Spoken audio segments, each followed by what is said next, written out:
आम्ही त्या ठिकाणी देव आपलासा करण्याच्या ऐवजी संसार आपलासा करायला गेलो आहे. प्रत्येकाला वाटतंय की मला संसारामध्ये सुख मिळवायचंय, संसारामध्ये सुख मिळवायचं. येणकेन प्रकारे कोणत्याही प्रकाराला, कोणत्याही स्तराला माणसं जायला तयार आहे. त्याला कारणच आहे फक्त सुखी व्हायचं आहे. पण संसाराने आतापर्यंत कुणाला सुखी होऊ दिलं नाही. कबीरजी फार सुंदर म्हणतात, हरी जो देखे सो दुखिया बाबा, सुखिया कोई नहीं रे. राजा दुखिया, प्रजा दुखिया, दुखिया धन वैरागी, दुख के कारण शुक देव ने उदरी माया त्यागी रे. जो देखे सो दुखिया बाबा, सुखिया कोई नहीं रे. कबीरजी तर पुढे फार सुंदर सांगतात, सच कहू सब जग दुखिया, सुखिया कोई नहीं रे. ब्रह्मा विष्णु शंकर दुखिया, जिसने सृष्टि रचाई रे. जो दुखी सो दुखिया बाबा. आपल्याला वाटतं आपल्यापेक्षा आणि त्या ठिकाणी पुढचा वर्ग सुखी आहे.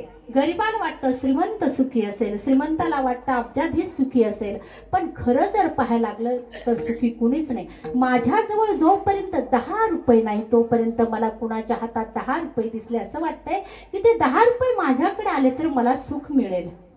माझ्याजवळ 10 रुपये आले, दुसऱ्याच्या हातामध्ये 100ची नोट दिसली, माझं 10 रुपयाचं सुख कुठल्या कुठं पळून गेलं. मला वाटलं माझ्याकडे जर 100 रुपये असतील तर माझ्यासारखा सुखी दुसरं कोणी नाही. माझ्याकडे 100 रुपये आले, दुसऱ्याच्या हातामध्ये गड्डी बघितली, माझ्या 100 रुपयाचं सुख कुठल्या कुठं निघून गेलं. येण्याप्रमाणे तुम्ही जर पाहायला गेलं तर प्रत्येक आणि त्या ठिकाणी स्तर आपल्याला वाटतं की आपल्यापेक्षा वरची वरिष्ठ मंडळी सुखी असेल, त्यांना वाटतं त्यांच्यापेक्षा वरिष्ठ मंडळी सुखी असेल. आपल्याला वाटतं संत सुखी असतील, संतांच्या पेक्षा देव सुखी असतील. पण संत सुखी आहेतच, परंतु संतांना दुःख कोणतं. जरी झाला संन्यासी माध्यानी तोंडवासी, महाराज म्हणतात त्याला सुद्धा पापी पेट का सवाल आहे. जर आणि त्या ठिकाणी साधू आहे, संन्यास घेतलाय, गृहदाराचा त्याग केलेला आहे, तुमच्या दारामध्ये यायचं, भिक्षा मागायची, परंतु सगळं गाव एका वर्णाचं आहे, सर्व गाव एका आडनावाचं आहे आणि तिथे कर्मधर्म संयोगाने मयत झाली. आता तुमच्या दारामध्ये आल्यानंतर ओम भवती भिक्षांदेही म्हटल्यानंतर तुम्ही त्यांना भिक्षा घालणार आहात, त्यांची शुद्धा निवृत्ती होणार आहे. परंतु झालं असं की तुम्हाला सुद्धा पडल्यामुळे तुम्हाला भिक्षा घालता येत नाही. आता महाराजांना आनंदच झाला असेल ना. नाही नाही नाही नाही म्हणाले. म्हणून महाराज म्हणतात जरी झाला संन्याशी तरी माझे 12 वाजले की त्याला जांभे यायला सुरुवात होते, पोटामध्ये कावळे ओरडायला सुरुवात होते. आणि म्हणून त्यांना असं वाटतं की आणि त्या ठिकाणी उत्तम योनीमध्ये देव आहेत, ते सुखी असतील. पण इथे महाराज म्हणाले ब्रह्मादिक पदे दुःखाची शिराणी. त्यांना सुद्धा दुःख आहे, पदच्युत होण्याची भीती त्यांना सुद्धा आहे. माझा सुखी कोणीच नाही. सुखी कोण आहे म्हणून सुखी फक्त संत आहे.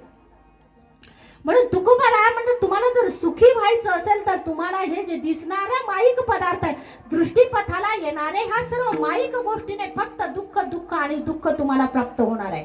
तुम्हाला सुखी व्हायचं असेल ना तर तुम्हाला वेड्यागत त्याचं भजन करावं लागेल. अभंगाच्या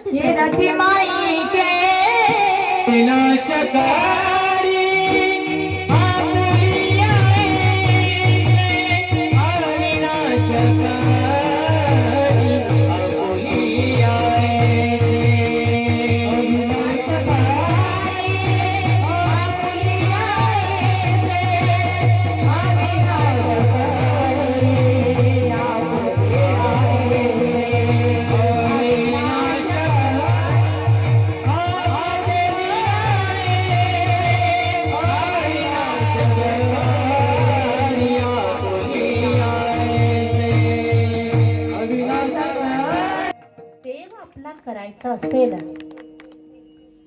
तर मनाला त्याचं पिसं लागलं पाहिजे.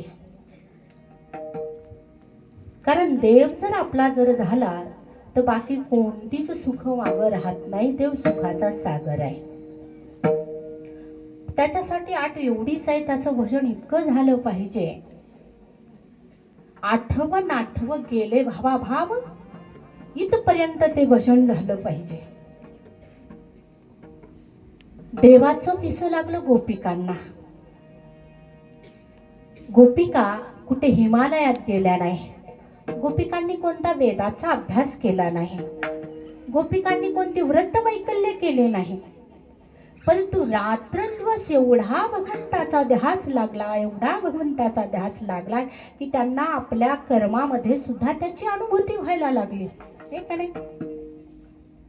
कुणी एक गोपी जर आणि त्या ठिकाणी दही दूध विकायला जाते तर गोविंद घ्या गोपाल घ्या म्हणते.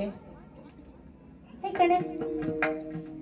एवढं मनाला पीस लागलं. एका गोपीचा भरेल संसार एका आणि त्या ठिकाणी एकीनं तिला म्हटलं, का ग बाई एवढा भरलेला संसार आहे तुझा आणि तुला बेड्यागत आणि त्या ठिकाणी त्या कृष्णाचं आणि नित्य चिंतन करत राहते. गोविंद घ्या गोपाल घ्या, गोविंद घ्या गोपाल घ्या. सगळे लोक हसतायत ना तुला. ती म्हणते काय सांगावं, त्याचा स्वभावच तसा आहे. तो पहिली गोष्ट कुणाला आपलं करत नाही. एकदा आपलं केलं तर त्याला मागे शिल्लक राहू देत नाही. म्हणाले त्याने मला एवढं वेळ केलं, एवढं वेळ केलं की माझं आता संसारामध्ये चित्त लागत.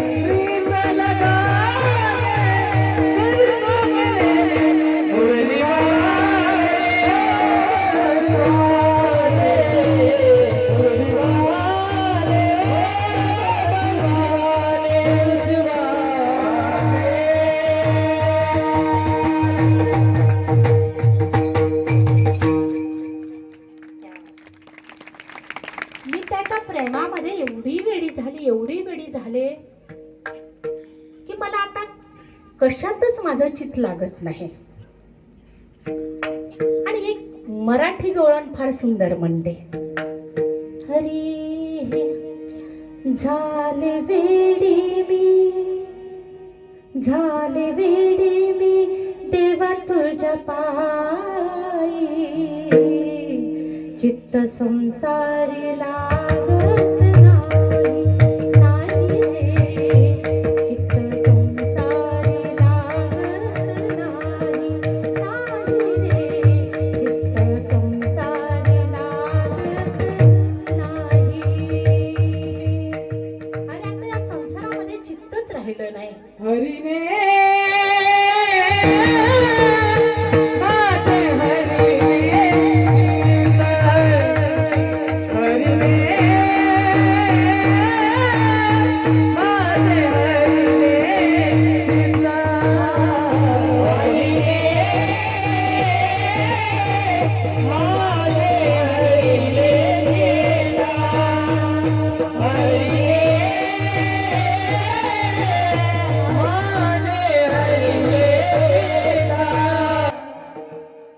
हरिने माझे हरिले चित्त भार वित्त विसरले. आता कैशी जाऊ घरा नव्हे बरा लौकिक.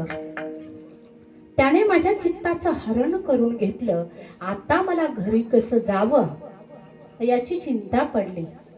लोक काय म्हणतील या गोष्टीची मला आणि त्या ठिकाणी चांगली जाणीव आहे की लोक कधीच मला त्या ठिकाणी स्वीकारणार नाहीत. पण आता मात्र मी माझी उरली नाही. बैसले शेजारी गोविंदाच्या, आता मात्र मला परत येता येत नाही. हे पिसे पण भक्तीमध्ये असावं लागतं. देव सहजासहजी आपला होत नाही. त्याच्यासाठी तुम्हाला आणि त्या ठिकाणी भक्तीची आणि त्या ठिकाणी परिसीमा गाठावी लागते. तदनंतर देव आपला होतो. देव एवढा जर सहजासहजी आपला झाला असता नाही का, आम्ही सगळेच जण भक्ती करतो, सगळ्याच्याच घरी देवाने काम केलं असतं, पण आमच्या भक्तीमध्ये तेवढी आणि त्या ठिकाणी ताकद नाही, तेवढं सामर्थ्य नाही, नव्हे आमची भक्ती एवढी परिपक्व झाली नाही. आम्ही सर्व त्या ठिकाणी भक्त म्हणून घेतो, पण अजून भक्ती आमच्या अंतःकरणामध्ये स्थिरावली नाही. जर भक्ती अंतःकरणामध्ये स्थिरावली तर देव मात्र तो आहे. देव एवढा दयाळू, एवढा कृपाळू, एवढा कणवाळू आहे. देव कधी तुमचं वय पाहत नाही, देव तुमचं जात पाहत नाही, देव तुमची गरिबी श्रीमंती पाहत नाही.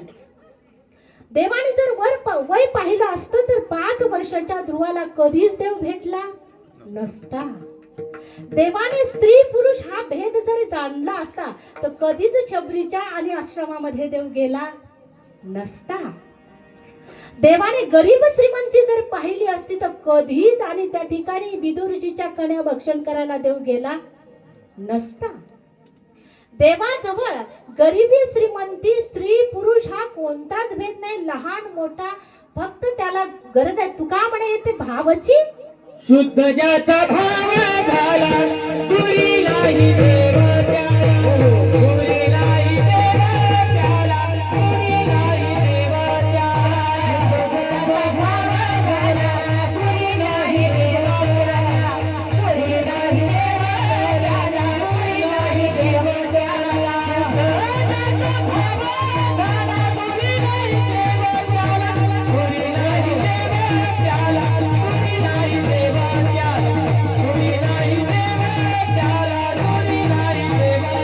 ज्याचा भाव झाला तुरीलाही देव प्याला,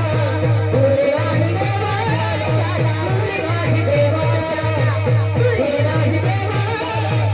देव प्याला, तुरीलाही देव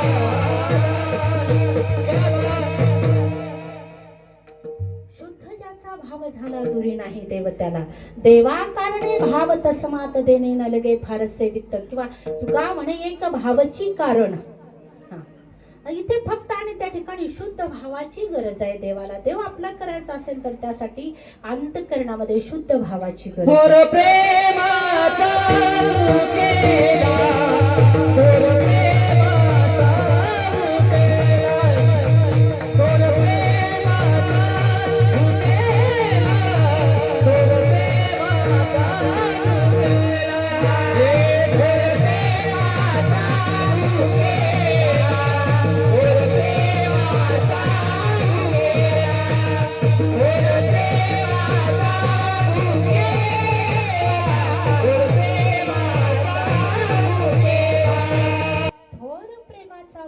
हाच दुष्काळ. जसा जीवाला प्रेमाची भूक आहे तसे देवाला सुद्धा प्रेमाची भूक आहे. म्हणून देवाचं प्रेम प्राप्त केल्यानंतर तुकोबाराया म्हणतात की बाबा एकदा का देव आपला झाला, त्याचं प्रेम आपल्याला प्राप्त झालं की पुन्हा पुन्हा मरावं लागणार नाही. कीर्ती रूपाने कायम तुम्ही यावश्चंद्र दिवा करो तुम्ही या भूतलावर राहाल. अभंगाच्या शेवटच्या चरणात एक मरणेची सारे तुका म्हणे मरणेची सारे तुका म्हणे मरणेची सारे तुका म्हणे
उत्तमाची उरे कीर्ती मागे कीर्ती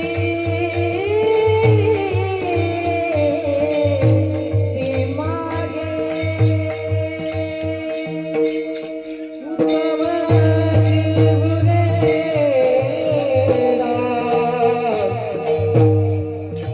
उत्तम